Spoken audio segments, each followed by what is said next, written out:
siya'y mamunga ng masagana. Siya sa ama'y nagbigay ng karangalan.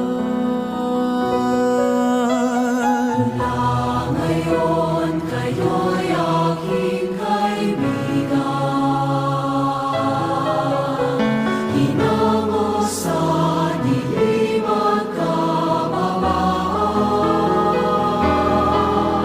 Ang kaibiga'y mag-aalay ng sarili niyang buhay, walang hihigit sa yaring pag-aalay.